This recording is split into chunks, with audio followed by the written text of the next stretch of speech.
प्रिय विद्यार्थियों, संस्कृत भाषा शिक्षण में आप सभी का स्वागत है। हमारा वाच्य परिवर्तन प्रकरण चल रहा है। हम ये जान चुके हैं कि वाच्य परिवर्तन के समय हमें केवल कर्ता, कर्म और क्रिया को देखना होता है। जहाँ कर्ता, कर्म और क्रिया होती है वहाँ कर्तृवाच्य और कर्मवाच्य होते हैं, किंतु जहाँ कर्म नहीं होता है वहाँ कर्तृवाच्य के वाक्य तो बनते हैं, किंतु वहाँ कर्मवाच्य नहीं होता, क्योंकि वहाँ कर्म न होने के कारण से क्रिया का कर्म पर कोई प्रभाव नहीं पड़ता है। और जहाँ कर्ता और क्रिया दो में ही वाच्य परिवर्तन होता है वहाँ भाववाच्य होता है।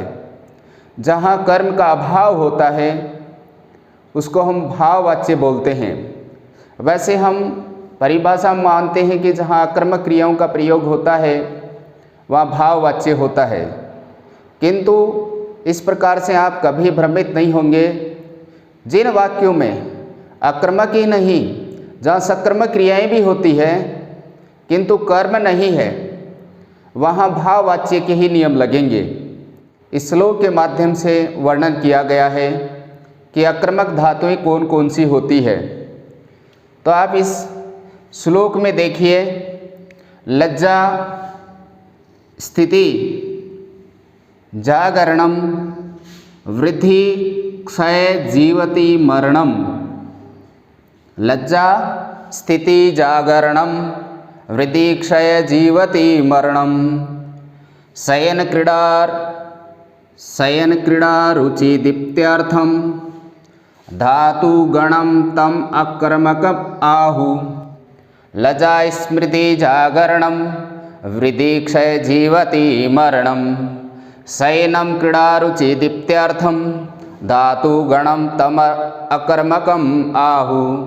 तो इनको अकर्मक धातुएं कहा जाता है, और अकर्मक धातुओं का जहाँ प्रयोग होता है वहाँ भाववाच्य होता है। इनके अलावा जहाँ सक्रामक धातुएं होते हुए भी उनमें कर्म उस वाक्य में विद्यमान नहीं है तो वहाँ भाववाच्य के ही नियम लगते हैं। हम भाववाच्य को समझने के लिए इन उदाहरणों को देखते हैं। इनको आपने संस्कृत भाषा शिक्षण के पहले वीडियो में इन्हें सीख चुके हैं। जहाँ सर्वनाम कर्ता था उसके साथ आपने वाक्य बनाए थे। हमने यहाँ आक्रामक धातु हस को लिया है। सह हसति, वह हंसता है। यहाँ कर्ता के अनुसार क्रिया चल रही है तो ये वाक्य कौन से हो गए? कर्तृवाच्य हो गए, जहाँ कर्ता के अनुसार क्रिया चलती है। तो सह हसति, तौ हसत है, ते हसन्ति, त्वम हससि, युवाम हसत है, यूयम हसत, अहम हसामि, आवाम हसावह, वयम हसामह। यहाँ कर्म नहीं है। अब कर्म की अनुपस्थिति में हमें इसका वाच्य परिवर्तन करना है, और इसका जो वाच्य परिवर्तन होगा वो भावे प्रयोग होगा, भाववाच्य होगा। तो इनके हम वाक्य बनाते हैं। इन बिना कर्म वाले वाक्यों का हम वाच्य परिवर्तन करते हैं तो वह भाववाच्य हो जाते हैं। तो इनका हम भाववाच्य बनाते हैं तो इसके कर्ता है उसमें परिवर्तन होकर के तृतीय विभक्ति हो जाती है, और जो क्रिया है उसका केवल एक ही रूप होता है, प्रथम पुरुष एक वचन। जो मैंने वाच्य परिवर्तन वाले तीसरे वीडियो में बताया था, भाववाच्य और कर्मवाच्य के क्रिया के रूप, तो उसमें हस्यते उसके अनुसार बनेगा हस्यते, हस्यते, हस्यन्ते, हस्यसे, हस्यते, हस्यद्वे, हस्य, हस्यावय, हस्यामय। तो वहाँ उसमें से केवल प्रथम पुरुष एक वचन का ही रूप लिया जाएगा। तो यहाँ क्या हो जाएगा? तेन हस्यते, उसके द्वारा हंसा जाता है। ताभ्याम हस्यते, उन दोनों के द्वारा हंसा जाता है। तै हस्यते, उन सब के द्वारा हंसा जाता है। त्वया हस्यते, तुम्हारे द्वारा हंसा जाता है। युवाभ्याम हस्यते, तुम दोनों के द्वारा हंसा जाता है। युष्माभिः हस्यते, तुम सब के द्वारा हंसा जाता है। मया हस्यते, मेरे द्वारा हंसा जाता है। अवाभ्याम हस्यते, हम दोनों के द्वारा हंसा जाता है। अस्माभिः हस्यते, हम सब के द्वारा हंसा जाता है।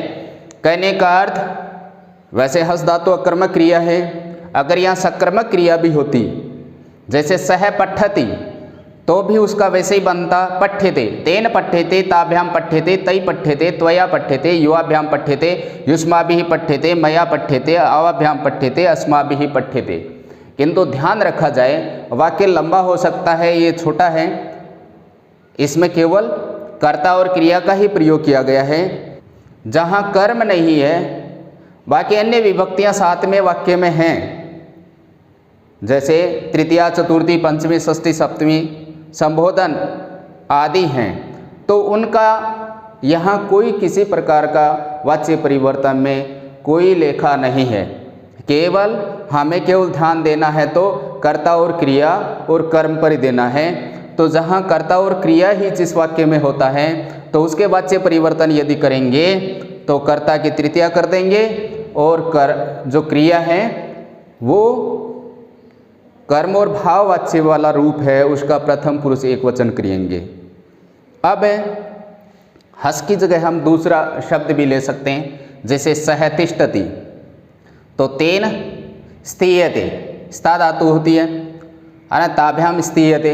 इसी प्रकार से रोदति, तो सह रोदति, तौ रुदता है, ते रुदंती, अगर ऐसा होता है तो तेन रुद्यते, ताभ्याम रुद्यते, आगे इनके वाक्य बन जाएंगे। ऐसे ही अगर उपविशति होता है तो उपविश्यते, ऐसे ही धाव होता है तो तेन धाव्यते, सह धावति, तेन धाव्यते।